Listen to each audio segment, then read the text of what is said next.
आमे जेतेबेले कोनोसी ऋण आनंती बा ऋण काहाकू दियंती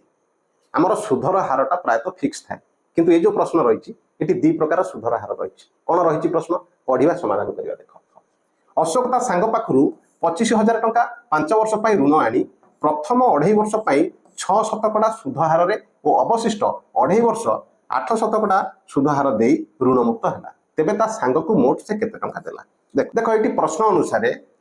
अशोक ता सांग पाखु मोट केते टंका आनी 25,000 टंका आनी मोट केते टंका आनी 25,000 टंका आनी हाँ ना नहीं एवं एतिरे से दी थर बा दी प्रकार उपाय सुध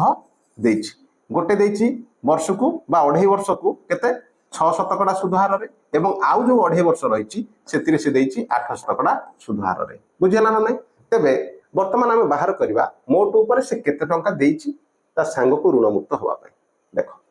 आम पाखे सुध बाहर करने सूत्र रही कौन मूलधन केते अच्छी 25,000 एवं सुधर हार केते रही प्रथम 6% एवं 2.5 वर्ष माने 2 पूर्ण 1 बता 2 वर्ष ताମାନେ 2 गुण 4 1 5 बता 2 वर्ष हाँ नहीं 5 एठी लिखिले 2टा को तळे गुणी दबा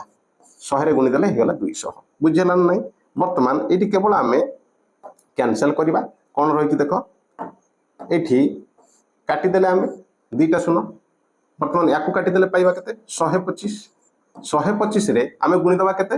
56 30 ताମାନେ हला 375 375 रे दे दबा गोटे शून्य ताମାନେ 3750 टंका सुध हे गला बुझेला ना नहीं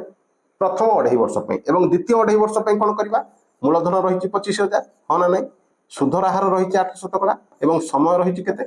5 बता 2 वर्ष हाँ ना नहीं ये 2 की तळे आमे गुणी दिया गला हला तेबे वर्तमान कोन करबा वर्तमान आकु केवल कैंसिलेशन करबा 2टा शून्य अछि 2टा शून्य काटी देली वर्तमान रहिला केते 8 40 वर्तमान देख 2 रे काटी देली आकु 4 हाँ ना नहीं तेबे वर्तमान केते हला 4 5 20 ता सहित गुणी 25 मोट ऊपर केते होला ए होला 5,000 बुझेला ना नहीं वर्तमान तेबे मोट ऊपर सुध बाबद को प्रथम 2.5 वर्ष 3,750 टंका एवं द्वितीय 2.5 वर्ष 5,000 टंका तेबे मोट ऊपर 8,750 टंका सुध दबा को पड़िला बुझेला ना नहीं किंतु प्रश्न कौन कही से केते टंका दे ऋण परिशोध करछि तामाने ऋण परिशोध करछि माने कोन मूलधन सहित सुध को दबा को पड़िबो तेबे मूलधन केते मूलधन अछि 25,000